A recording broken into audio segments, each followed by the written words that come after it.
과학적인 거를 뭐 바로 그냥 할까요? 쭉? 네. 좀 쉬었다 할까요? 예. 간단하게 이제 제가 사실은 어찌 보면 다 아시는 내용들일 거라고 말씀드렸잖아요. 이 얘기를 드리고 싶네요. 상황 질문에 대해서 먼저 나왔는데 흥미를 잘 일으켜야 된다 그랬잖아요. 질문을 할 때. 제가 최근에 읽은 책 중에 그런 얘기가 있어요. 자, 행복이 뭐라고 생각하세요? 예를 들어서 이렇게 물어본단 말이에요. 행복이 뭐라고 생각하세요? 내가 마음이 즐겁고 모든 게 감사하게 느껴지고 주변이 사랑스럽게 보이는 때? 선생님, 사장님.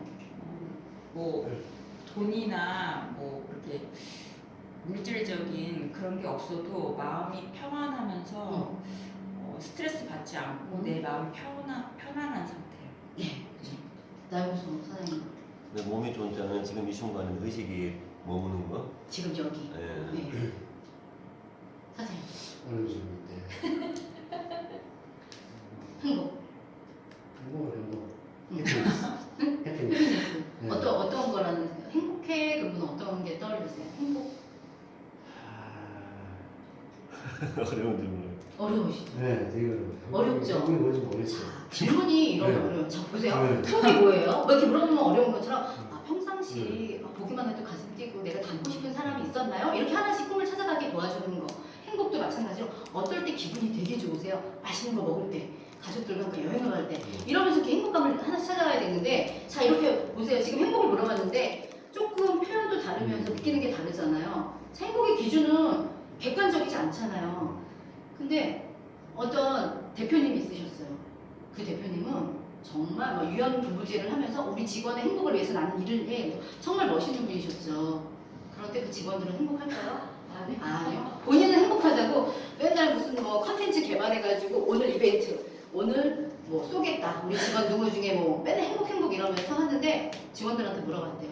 당신 행복하지? 하나도 안 하는 것 같아요. 왜 그러냐니까 강요당하는 행복이라는 거죠. 이 사람은 그냥 이발 깎으면서 그냥 대화 나누는 게 행복할 수도 있는데 그분은 무조건 일찍 퇴근시켜주고 본인만의 틀을 정해서 그러면서 토론을 하잖아요. 그럼 그 사장님은 화를 낸대요. 이게 행복이지 막 이러면서. 근데 사람들은 강요당하는 행복이 불행한 거죠. 그거랑 똑같은 거예요. 그래서 질문은 내가 내 입장에서가 아니라 상대방의 입장에서 그가 원하는 게 뭘까? 제가 왜 임용고시생들을 대상으로 강의를 하게 됐어요. 저보다 어떻게 보면 더 어떤 지식적인 수준은 훨씬 높은 친구들이 많아요, 솔직하게. 근데 그 친구들 딱 보면서 제가 너무 놀라운 거. 지식의 향연 정말 듣도 보도 못한 막 온갖 막 버라이어티한 온갖 단어들과 막 영어 단어들 이런 게 막 나와요. 그래서 제가 딱 물어봐요. 저는 심사위원회 자리에 저한테 평가자에서 이 친구들만 서로 마주보고 이렇게 하면서 하는데 자 여기 심사하시는 교수님들이 선생님들이 원하는 게 뭘까요? 그러면은 갑자기 이렇게 다 놀래요. 한 번이라도 생각해 본 적 있나요? 이 주제에 대해서? 그러니까 내가 잘할 것만 생각하지 전혀 상대방이 어떨 거라 생각을 안 한다는 거예요. 그래서 첫 번째 이제 상황 질문부터 제가 이제 자연스럽게 들어가 볼 텐데 자, 상황 질문은 뭐냐면 제가 금방 여쭤봤던 거 어떨 때 행복을 느끼세요? 가장 최근에 좀 우울했던 경험이 있다면 뭐가 있어요? 예를 들어 분노 조절에 관해서 강의를 한다. 최근에 우울했던 적은 언제 있으세요? 오늘 아침이요. 막 이렇게 대답을 다 할 수가 있어요. 네, 이런 식으로 상황에 대해서 질문을 하는 거예요. 가끔 그러면 우울할 때가 있나요? 아니면 언제 좀 자주 이렇게 우울감을 느끼세요? 얼마나 느끼세요? 이런 상황 질문을 하는 이유는 뭐냐면 그 질문을 통해서 내 주제와 관련된 경험을 내가 듣겠다라는 거예요. 의사소통의 출발인 거죠. 그래서 제가 그래요. 이제 1년에 저는 한 매년마다 어린이들을 대상으로 리더십 강의를 하는데 항상 의사소통을 하거든요.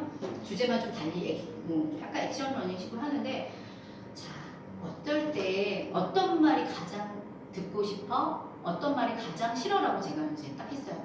볼까요? 1위가 어떤 게 가장 듣기 싫을까요? 공부하시나? 공부해? 공부해. 가장 듣고 싶은 말. 놀아. 널 믿어. 사랑해. 사랑해. 근데 싫어하던데. 근데요. 얼마 전에 연구한 결과를 얘기를 하자면 이건 좀 다른 관점이에요. 또 심리학에서 연구를 했어요. 자녀들이 가장 상처가 되는 말이 뭘까요? 자녀 입장에서 가장 상처가 되는 말. 아빠 참 하지 마. 응? 아빠 참. 아빠는 하지만 또 선생님 네가 문제야? 네가 문제야. 너 누구 닮아서 이러니? 누구 닮아서 그러느냐. 저 집에는 그런데 넌 뭐니? 비교당하는 거. 뭘까요? 1위가 뭐냐면 43%인데요. 43%인데 네가 한 게 뭐 있어 도대체? 네가 한 게 뭐야? 네, 이거예요. 인정에 관한 거예요. 인정. 그건 많이 안 쓰면 돼. 네. 그러니까 네가 도대체 네가 잘한 게 뭐 있어? 네가 한 게 뭐 좀 있어? 커서. 커서 부모 자녀 관계에서. 근데 거꾸로요. 부모가 가장 상처가 됐던 말이 있대요. 73%예요. 뭐가 있을까요? 아빠가 해준 게 뭐가 있어? 똑같이. 맞아. 요즘 게 뭐 있어? 맞아요. 자녀가 상처되는 말이야? 아니 부모가. 부모님이 상처. 네, 자녀가 자녀가 얘기했을 어떻게 때. 돼? 자녀가 얘기했을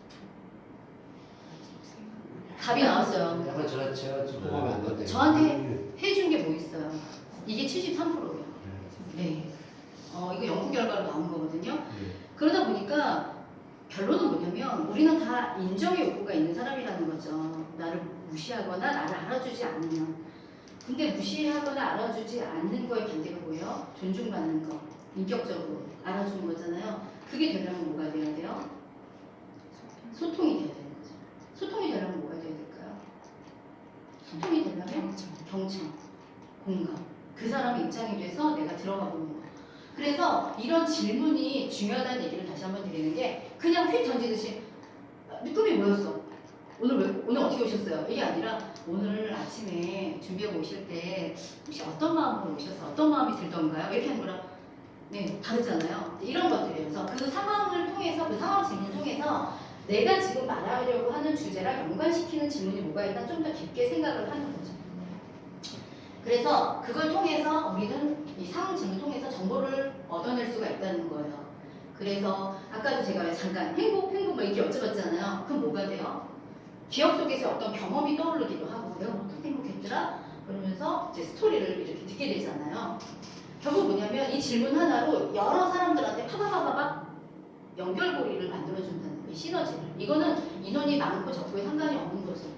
그러면서 공감과 소통을 이뤄내고 또 청중과의 이야기가 이제 자연스럽게 연결이 된다는 거예요. 그래서 상황 질문을 잘하는 게 굉장히 중요하다는 얘기를 하는 거고요. 자, 두 번째 뭐가 있냐면 도발적인 질문이에요. 이제는 좀 흥미를 일으키는 질문법 중에 강의를 할 때. 자, 도발적인 질문은 뭐가 있을까요? 도발적인 질문. 자, 선생님 생각하시는데 예를 들어서 성공이 뭐라고 생각하세요? 갑자기 또 얘기 막 물어봐요. 성공? 또 다를 거예요? 성공 뭐였더라? 근데 그럼 그 성공을 가로막는 선생님한테 있어서 장애물이 뭐예요? 그래요. 아까 누군가는 나의 선택일 수 있고 나의 남편일 수 있고 아이일 수 있고 돈일 수도 있고 다 다르잖아요. 도발적인 질문을 하는 거예요. 전혀 상상치 못하는 왜냐하면 주제에 대해서 더 깊게 성찰할 수 있도록 돌아보는 거죠. 그러면서 아까 제가 주제 관련 중요한 단어를 제시해야 된다는 얘기를 말씀드린 게 제가 아까 행복이라는 얘기를 했잖아요. 그죠? 행복. 그래서 그거를 떠올려줘서 지금 우리가 행복에 관해서 좀 뭔가 얘기를 하고 있구나. 뭔가 나누고 있구나. 그래서 이제 그 정의를 물어보는 게 가장 좋아요. 자, 드림기버님. 자, 꿈을 찾기 위해서는 뭐가 필요하다 생각해서 이제 막 사람들하고 얘기를 할 거 아니에요. 근데 그 사람이 주요 갖고 있는 단어들이 나오는 게 있을 거예요. 이제 그런 거에 정의를 내려보도록 도와주는 그런 거를 이제 얘기를 하는 건데 아까 장애물 찾기 제가 잠깐 얘기한 거는 뭐냐면 내가 그걸 이루기 위해서 내 방해되는 거 뭐가 있나요? 예를 들어 저는 좀 일찍 일어나서 운동을 하고 싶은데요. 저는 좀 잠이 많아요. 이런 것들을 일상에서 찾아보게 하는 거죠. 네. 그러면서 자, 감정 반영하기가 있는데 뭐냐면 항상 사람이 감정을 잘 나눠야 된다고 하잖아요. 나 슬퍼. 그래? 어떨 때 그렇게 슬펐어? 최근에 가장 슬픈 때가 언제야?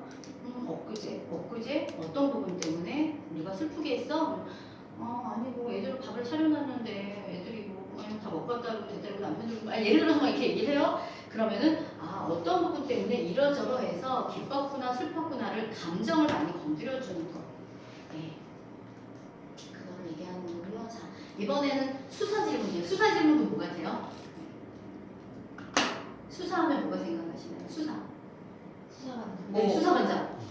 범죄랑 범죄. 관련된. 수사반장. 형사. 네. 그래서 사실 이 질문을 하는 건 뭐냐면 딱 이렇게 집중을 시키고자 이거를 강사들이 잘 써요. 가장 선호하는 질문이긴 한데요. 어떤 정해진 답을 요구하는 건 아니에요. 집중시키려고 하는 건데 그렇기 때문에 어떤 답을 기대하거나 반응을 기대하지 말아야 되는데 되게 위험한 질문 중에 하나죠. 잘 쓰는데 위험한 질문 중에 하나가 뭐냐면 갑자기 되게 이렇게 주제와 관련된 질문도 아닐 뿐더러 갑자기 선생님 지금 보니까 선생님 안 웃고 있어요. 뭐 딴 생각했죠? 이런 분들이 있어요. 진짜 무리할 정도. 잘 나가는 강사인데 교수인데 그런단 말이에요. 보면 의미와 공분별하고 분위기가 갑자기 싹 반전이 되면서 이 수사 질문은 그래서 되게 위험하거든요. 근데 그냥 아무 그런 여과 없이 그냥 툭툭 던지는 수사 질문을 하시는 분들이 이제 보이실 거예요. 제가 얘기를 안 했을 때는 안 보이실 텐데 어떤 이제 우리가 세바시 강의나 예를 들어서 어떤 강사님들 강의를 들으면 그분들만의 특유의 어떤 수사 질문들이 보여요. 재밌어요. 예. 근데 어쨌건 간에 한 번쯤은 이렇게 딱 그 분위기를 모으기 위해서 이런 수사 질문을 하는 것도 중요하거든요. 그래서 흥미를 일으키는 질문법 이게 세 번째고요. 자, 이번엔 뭐야? 사전 질문이죠? 사실 이게 맨 앞으로 가는 게 가장 좋은데 뭐냐면 만나기 전에 우리가 미리 리서치하는 거잖아요. 왜? 보통 이제 좀 약간 어떤 코칭이나 뭐 이런 거를 500만 원, 1000만 원, 1500만 원씩 받고 막 진행하는 것들 보면 이렇게 폼보드를 만들어서 뭐 네이버라던가 구글에 그걸 이용하잖아요. 그거 왜 있어요? 미리 그 사람한테. 네, 미리 이 사람이 정보 수집도 있지만요. 그 사람의 기본적인 정보를 가지고 미리 대비를 하는 거죠. 서로가. 그래서 이제 어떤 이런 사전 질문을 할 때는 너무 진부한 것도 안 되고 무리해서도 안 된다는 거죠. 아까 이게 제가 했던 거 비슷한 내용인데 즉석에서 아이들을 놓고 이제 조를 나눠서 쫙 포스트잇을 색깔별로 나눠줬어요. 이런 것도 활용해 보시면 아마 저기 하실 거예요. 롤링페이퍼 식인데 쫙 나눠주고 아까 이렇게 말씀드렸던 것처럼 어떨 때 가장 상처받았어? 어떤 말이 듣고 싶어? 이런 거를 하고서 제가 애들 쉬는 시간에 얼른 영상으로 편집을 합니다. 핸드폰으로. 그래서 애들 강의할 때 중간에 딱 띄워줘요. 그러면 막 웃어요. 자기들끼리. 아 너잖아. 네 글씨야. 내가 너인 줄 알았어. 근데 제가 가장 충격받았던 것 중에 하나가 있었어요.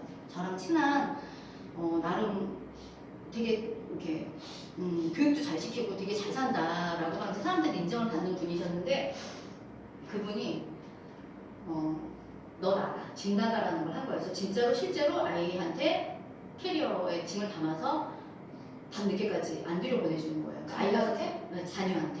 그리고 되게 예쁘고 막 미스코리아처럼 생기신 분이었거든요. 근데 주차장에서 딱 봤는데 깜짝 놀란 게 막 신문지 말아가지고 아이를 막 이렇게 패고 있는 거예요. 되게 예쁜 여자분인데 교회에서 그것도. 그래서 제가 너무 충격받은 거예요. 근데 그분이 막 이렇게 하실 때는 앞에서 막 찬양하고 이럴 때 너무 아름다웠는데 갑자기 그거를 보면서 제가 근데 그 아이가 쓴 거를 저도 알겠더라고요. 너 나가 죽어. 그것도 다 있었어요. 그러니까 이런 거는 그러니까 충격적인 그런 거였죠. 그래서 제가 의사소통하면서 그 아이의 마음을 같이 만져주는 그런 걸 했었거든요. 아무튼간 그래서 이렇게 사전 질문을 통해서 아이들이 지금 어떤 상황이구나, 아이들이 아니면은 내가 지금 강의하는 이 대상자들이 어떤 상황이구나를 좀 알 수가 있는 거죠. 그래서 이럴 때는 사전 질문할 때는 3가지가 넘지 않도록 해라. 보통 2가지 정도, 2-3가지 정도 하면은 굉장히 흥미를 일으킬 수 있다는 거죠. 자, 흥미를 일으키는 질문법표 보면요, 여론조사가 있어요. 여론조사는 뭘까요? 네, 말 그대로 다 어떤 생각을 갖고 있는지 같이 보는 거죠. 그래서 이제 아까 뭐 예를 들어서 혹시 이 주제에 대해서 들어보신 적 있나요? 이거 관련된 거 스피치 관련해서 혹시 강의를 들어보시거나 어떤 생각 갖고 계신 게 있나요? 이런 것들 하면서 이제 답변을 기대를 하는 건데 다양한 방법이 이제 주로 쓰는 방법일 거예요.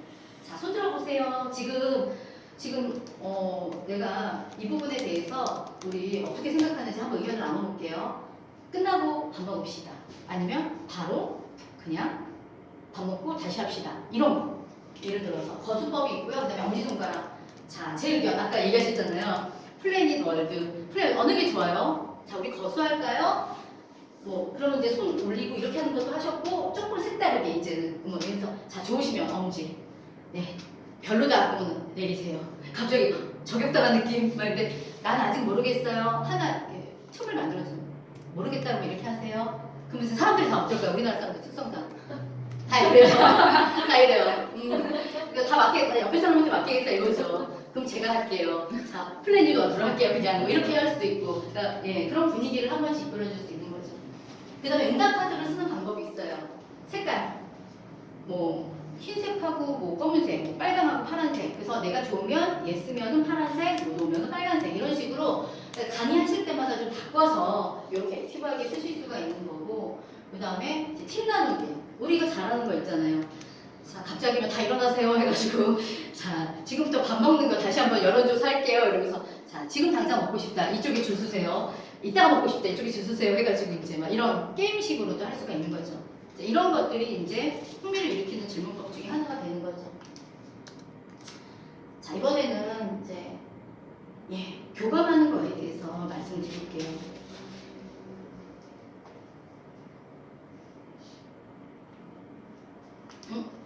잠깐 앞에 넘어갔나요 제가? 아니죠? 예.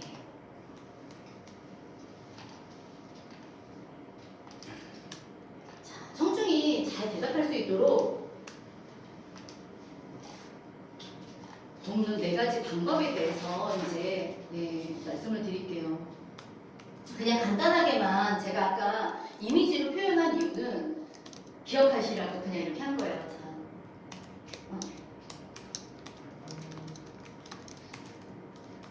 자, 체인지 바꾸어 표현해 줍시다 라는 얘기인데요. 뭐냐면 이제 어떤 질문을 했었을 때 그분이 대답을 하잖아요. 근데 딱 보니까 눈치가 사람들이 저 사람 뭐지?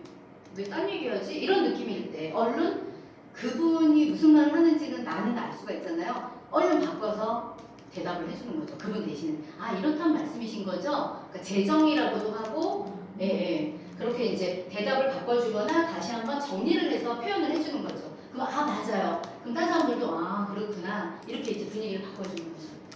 자, 그 다음에는 이제 또 대답을 잘 할 수 있도록 도와주는 방법 중에 하나가 정리하기입니다. 이건 뭐냐면 그림에 나타난 것처럼 우리 칠판 강의 할 때 주로 이제 많이 쓰죠. 그러니까 이렇단 말씀이신 거군요. 펜을 두고서 예를 들어서 선생님의 행복이 그러니까 여행 갈 때 행복감을 느낀다는 거죠. 선생님은 돈이 들어올 때 이렇게 정리를 해주는 거예요. 그러면 나중에 이제 우리가 강의할 때 마무리 때 우리 아까 다시 한번 정리하게 한번 봐요. 우리 이런 얘기 나눴었잖아요. 라고 하면서 각인을 시켜줄 수가 있기 때문에 이렇게 이제 몇 가지 대답을 간단하게 핵심 내용을 정리를 해주는 겁니다. 자, 그 다음에 3번째는 보편적인 것으로 만들기. 아까도 얘기했지만 이건 뭐예요?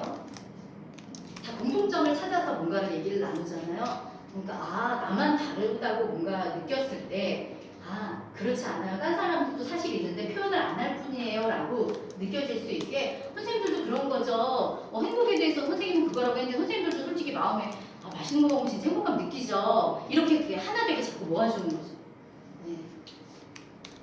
그 다음에 이제 여기 예를 들게 하기. 이거 왜 넣었을까요? 아이조차도 우리가 얘기하기를 강의할 때는 평균 초등학교 5학년 정도면 알아들을 수 있는 그런 쉬운 단어로 표현하라는 얘기를 많이 하거든요. 이런 아이조차도 그냥 알아들을 수 있게 예를 들어서 이렇게 묘사를 하라는 거죠. 특히 뭐가 좋다고 해요? 스토리텔링 얘기를 많이 하잖아요. 그러니까 본인의 스토리를 담아서 예를 들게 한다는 거죠. 그래서 만약에 그 선생님이 뭔가 얘기를 할 것 같은데 나올 듯한데 안 나와. 그럼 아까 얘기했죠. 그러면은 진짜 최근 들어서 내가 정말 행복했어라고 느꼈던 게 어떤 게 있어요? 뭐 주말에. 그럼 맞아. 애들하고 소풍을 갔는데 애들이 이걸 안 먹을 줄 알았는데 너무 맛있게 먹는 거야. 그때 너무 행복했어요. 되게 뿌듯했어요. 그렇게 예를 들어서 하게 하면 다른 사람들도 같이 나도 저렇게 대답해야지. 나도 이렇구나. 나만 그런 줄 알았는데. 아까 그걸 너무 잘하시더라고요. 최 대표님이 그래서 그런 얘기 하실 때 저도 제 안에서 막 콩콩콩 나온 거죠. 그래 나도 그랬는데 우리 남편도 그랬는데 그래 우리 시어머니가 그랬는데 뭐 이렇게 왜냐하면 자연스럽게 질문을 탁탁탁 넣으시면서 주거니 받거니가 되셨을 때가 사실은 사람들이 좋은 강의라고 하는 거는 본인들이 참여했다는 느낌을 받을 때거든요. 그러니까 무조건 혼자만 말하는 거는 안 좋아하잖아요. 그래서 이제 주거니 받거니 했었을 때. 자, 그럼 이번에는 이제 마지막입니다. 자, 청중과 교감하는 8가지 방법에 대해서 또 간단하게 정리를 해볼게요. 자, 교감하는 첫 번째 방법은요. 청중이 관심을 갖고 있는 것만 다루라는 거죠. 우리는 많이 그래요. 저부터도 그랬던 것 같아요. 오늘 주제가 이거니까 예를 들어 주제가 부여될 때도 있잖아요.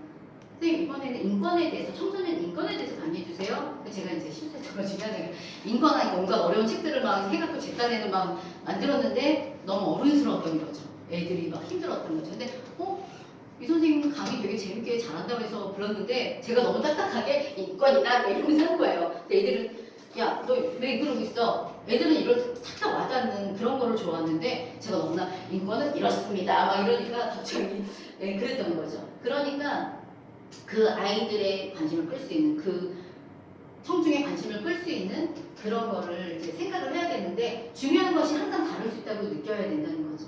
내가 중요한 것이 저 사람한테 중요하지 않을 수 있기 때문에 나는 돈이 중요하다고 생각하지만 누구는 돈이 아니라 함께 있는 게 중요하다고 생각할 수도 있고 사랑의 5가지 언어 아시잖아요. 예, 그것처럼 내가 더 가치 있게 여기는 게 다르다 보니까 그리고 청중에게 중요한 이야기로 관심을 끌어야 된다는 거죠. 나는 여기서는 이게 중요하다고 생각하는데 나는 전혀 그분들이 뭔가가 풀리지 않는 게 있었는데 나는 그냥 내 할 것만 한다 하고 있었지 막 지나가는 거예요.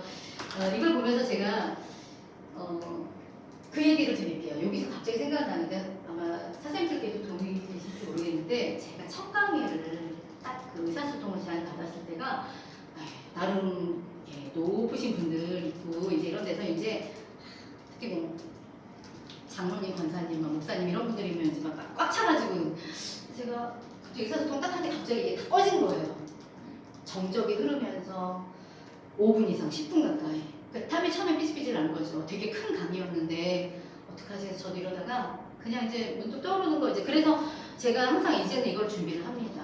이 강의 교환을 준비를 해서 이런 것도 준비를 안 했던 거예요. 그러다가 문득 떠올려지는 게 이제 어떨 때 뭐 아내분이 내가 이렇게 머리를 깎고 왔는데 못 알아보고 뭐 이럴 때 있잖아요. 그럴 때 그 마음이 어떠셨어요? 거꾸로 이제 막 물어보면서 주거니 받거니 하다가 이제 불이 탁 껴진 거죠. 근데 그러면서 제가 뭔가 이렇게 준비를 해놔야 되는구나 그런 상황이 있는데 그때 그거를 깨닫고 제가 했으면 좋았을 텐데 안 했어요. 근데 그 다음에 이제 제가 롯데백화점에서 이제 문화센터에서 이제 어떤 강의를 해달라서 인성 교육에 관련해서 해달라고 해가지고 갔는데 저는 그 롯데라는 그 이름이 롯데백화점이라는 곳이 이게 안 뜰 줄 몰랐어요. 이게 없는 거예요.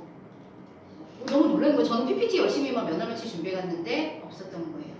그래서 제가 너무 충격을 받아서 안에 있는 거를 샬라샬라 막 이러면서 이제 막 짝짓기 해가지고 이런 거를 그나마 하긴 했는데 그러면서 이제 제가 몇 분 안 되는 상황이었을 때는 이렇게 보여드리면서 이제 했었어요.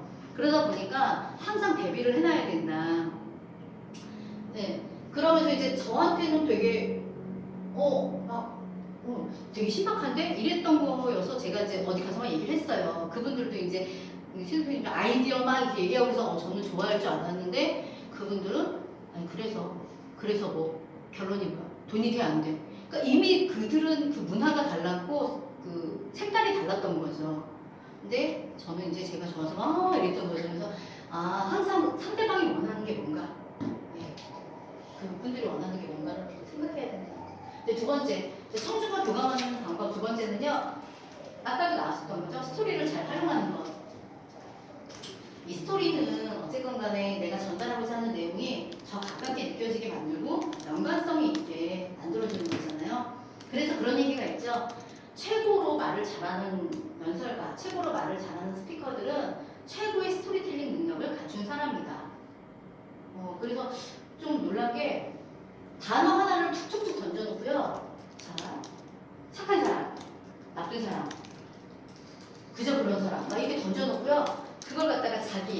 섞어서 그 분위기를 잘 만들어내는 그런 스토리텔링 능력을 갖춘 사람이 최고의 스피커라고 해요. 그리고 이 스토리를 통해서 청중의 마음을 움직여서 메시지를 잘 전달시킬 수 있고 각인을 시킬 수가 있다는 거죠. 그래서 제가 이거를 넣은 거는 뭘까요? 아이들이 항상 그러잖아요. 우리 학기 초가 되면 그거는 마찬가지로 다 아이건 어른이건 자 무슨 얘기 할까요? 주제가 없을 때 뭐가 듣고 싶어? 오늘 이제 첫날이야. 내가 교사가 됐어. 너네랑 이제 나는 3학년 2반 담임이 됐단다. 고3이야 고3. 막 니네 이제 고3이야. 자 우리 일단 마음을 열어보자. 아 무슨 얘기가 듣고 싶어? 그러면 애들이 제일 많이 부르는 게 뭐예요? 선생님 러브 스토리요. 막 그러잖아요. 지금 젊은 선생님들은 러브 스토리. 우리 때는 늘 그랬는데 여전히 그러더라고 아이들이. 선생님 결혼하셨어요? 러브 스토리. 그러면 이제 그게 제일 라포 형성하기에 되게 좋죠. 네. 자, 이건 뭐 잘 아신 내용이죠? 눈을 잘 마주칠 거. 그래서 시선을 한 사람씩 그러나 되도록 많은 사람을 볼 것이라는 얘기를 하는 게 특히 이제 지금은 몇 명 안 되시니까 이렇게 맞추지만 내가 이제 어느 날 갑자기 막 100명, 200명, 1000명의 데를 갈 수도 있잖아요. 그럼 어떻게 시선을 하냐면 저 먼 곳부터 보시는 거예요. 저 끝자리.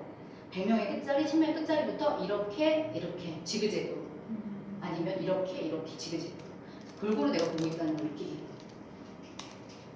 그래서 시선을 골고루 공평하게 나누고 그리고 사람은 많이 그런 것 같아요. 나한테 관심을 유난히 많이 가져주고 내가 대답하는데 진짜 재밌어하면서 그런 사람 있잖아요. 막 열심히 쓰고 뭔가 적고 막 이러면 이제 그 사람한테 더 나도 모르게 가서 막 그 사람만 쳐다보게 되고 그러면요 삐지는 사람 나와요. 예. 그러면서 갑자기 옆에서 이제 뭐였어 강사모 말 저기 한다더니 뭐야 차별해? 뭐 이러면서 이제 내 안에 3차로 반응을 하는 청중이 나오는 거죠. 그래서 시선을 골고루 바라봐야 된다. 그리고 청중이 잘 집중할 수 있는 위치에서 말을 해야 된다. 이렇게 이제 열리고 해야 되는데 예를 들어서 막 이런 거 막 쓰면서 안 쳐다봐 이런 분들 있잖아요. 제가 그랬던 것 같아요. 제가 얘기하면서 어머 내 등짝만 나오네. 이따 봤는 등짝만 이러면서 그런 적이 있었어요. 교수님 되는 분 많죠. 맞죠. 네. 네네. 요즘에 그 아이들 아까 그런 강의 중강의 많이 하잖아요. 저희 큰애가 정말 불쌍한 캠퍼스도 못 밟아본 큰 딸이잖아요. 이제 강의하는데 엄마 절대 들어오면 안 돼. 막 이러는데 이제 모르고 이제 들어가서 거기 나오고 막 이런 게 있는데 걔네 애들 중에 엊그제도 있었던 일이에요. 한 애가 꺼진 줄 알고 아우 쟤 오늘은 이쁜 척 하더니 오늘은 뭐야 씻지도 않고 왔나 봐. 이 얘기가 나온 거예요. 그러니까 그게 또 이제 대학생들 그 커뮤니티에만 올라가고 이런 게 정말 비일비재하더라고요. 그러니까 이제 어떤 애는 또 닦고 그랬대요. 뭐 이렇게 약간 속된 말로 아유 겁나 잘하네 뭐 이런 식으로 어떤 애가 대답을 너무 잘한 거예요. 그러니까 이제 그 교수님이 듣고 그치 걔 정말 대답 잘하지 이렇게 얘기를 하더래요. 그러니까 저 항상 조심해야 된다. 이게 언제 켜져 있을지 모르니까 조심해야 되는데 어쨌건 간에 내가 위치도 잘 선정을 해야 된다는 거죠. 그래서 보통 강사분들이나 오시면 미리 이제 와서 준비 세팅하시고 적어도 10분 전, 20분 전에 오셔가지고 어디가 좋을지 어디가 가장 그럴지 체크하시잖아요. 네. 그리고 이제 아이 컨택을 그래서 계속 연습을 하셔야 된다는 거죠. 골고루. 근데 이제 우리가 쑥스럽잖아요. 이렇게 익숙하지 않으신 분들은 막 이러고 막 그러면 이제 막 왠지 더 막 뭔가 얘기해주고 싶어가지고 막 이렇게 쳐다보면 별로 안 좋아하잖아요. 제가 이것 때문에 충격을 받은 적이 있어요. 진로 코칭을 이제 단체로 서울시 학부모 교육을 해달라 그래서 반을 몇 반씩을 주더라고요. 그래서 저보고 그랬어요. 교장 선생님이 갑자기 절대 놀라지 마세요, 강사님. 그래서 왜요? 이제 애들이 다 잡니다. 그래서 아 설마 진짜 잘까요? 막 이제 그러면서 잡니다 그러길래 간식 좀 챙겨가셔야 될 거예요. 그래서 간식이 또 이만큼 있길래 혹시 모른다 싶어서 막 주머니 담아서 갔더니 정말 여의도 고등학교 남학생들이 앞에 한 4-5명 빼고는 다 자는 거예요. 다 엎드려 있고 다 이러는 거예요. 엎드려 있어요? 아예 엎드려 있어요. 아예. 그것도 몇년 됐는데. 다 그런데? 예? 다 그런데? 다 그래요. 네. 앞에 한 4-5명 빼고는 진짜 그래서 저 그냥 뭐 시간 관리 뭐 학습계 이런 거 다 그냥 자 얘들아 자 그래 자 괜찮아 자 내가 빵하고 이거 많이 갖고 왔는데 야 이거 던져줄게 뭐 이러면서 이제 그러면서 이제 소통하는 거죠. 야야야 막 그러니까 갑자기 자들이 빠져들어서 여기에 막 사탕도 많고 막 이러면서 막 웃더니 이제 앞으로 오더라고요. 그래서 제가 그때도 놀랬고 또 한 그 의정부 있는 고등학교에 갔는데 거기서도 또 교장 선생님이 저한테 그러시더라고요. 절대 놀라지 마세요. 애들의 표정, 애들의 그 행동에 여기서 행동을 얘기해서 행동이요? 그랬더니 아마 놀라실 겁니다. 그래서 이제 왜냐하면 왜 그러지? 교실이 아니었던 거예요. 그때는 이제 과학실 같은 되게 넓은 강당 비슷한 갔는데 이제 이런 상태에서 애들이 둘둘씩 앉아서 이렇게 하는데 연인들 고등학생 연인들이 막 여기 무릎에 앉히고 막 끌어안고 이러는데 제가 너무나 진짜 그 시선이 나는 대학생이 그래도 그럴 텐데 그걸 진짜 보면서 문화충격이거든요. 내가 시선 어디다 둬야 될지 설마 우리 딸들이 저러지 않겠지 하면서 안 그러길 바라는 마음으로 막 이러면서 이제 애들하고 그때 성격에 관한 얘기했어요. 재밌게 얘기했어요. 자 여기서 예를 들어 뭐 사티어 의사소통 유형 네 가지다. 그러면 야 여기서 뭐 피유 형 무슨 형 하면서 여기 그런 애 있지. 얘 제요 막 얘요 막 이렇게 여자랑 끌어안고 있고 그렇구나 이러면서 이제 예 그러면서도 이제 아이 컨택을 계속 해야 되는 거죠. 이번에 이제 미소 짓기. 이거는 뭐 늘 스마일 아시잖아요. 이 미소 자체가 일단은 긴장감도 없애주고 밝고 편안한 분위기를 만들어주는데 일단은 이제 사람이 웃으면 그래도 좀 저 사람은 좀 자신감이 있구나. 적어도 좀 준비가 잘 돼 있구나. 이렇게 생각을 한다는 거죠. 그래서 좀 자연스러운 미소를 위해서 좀 평상시에 좀 자주 좀 웃는 연습을 해야 된다. 그래서 왜 그 자기개발 책 중에 근래 들어서 또 특징이 있어요. 젊은 남자분들이 쓰신 책들 중에 거의 많이 들어간 내용 중에 뭐가 있냐면 저는 아침마다 거울을 봅니다. 거울을 보면서 항상 미소를 지죠. 넌 역시 잘생겼어. 넌 최고야. 거의 이런 내용들이 거의 다 들어가요. 네, 근데 중요한 게 뭐냐면 정말 이렇게 웃음이 정말 그 사람의 삶을 바꾼다는 게 맞다는 거를 항상 나중에는 확인을 시켜주더라고요. 그러니까 평상시 웃는 연습 안 해야 된다. 자, 5번째. 청중의 이름을 가급적 빨리 자주 부르라는 거죠. 네, 시작 전에 청중들과 인사 나누기가 아주 중요하다는 거죠. 그래서 우리는 이제 거의 많이 닉네임을 주로 많이 써요. 왜냐하면 요즘에는 이름을 밝히는 걸 어려워해서 저는 제가 학교랑 이제 일부 기관에 초청받아서 이제 공감 경청에 관해서 한때 이제 공감 이랬을 때 공감에 관한 강의를 가면 이제 공감 대화 카드가 있어요. 그 이제 선생님들도 많이 쓰시는데 공감하고 감정 카드가 있거든요. 그걸 쫙 펼쳐놓고 이제 얘기를 해보라고 네 마음이 어땠어? 네 감정이 어땠어? 잘 못해요.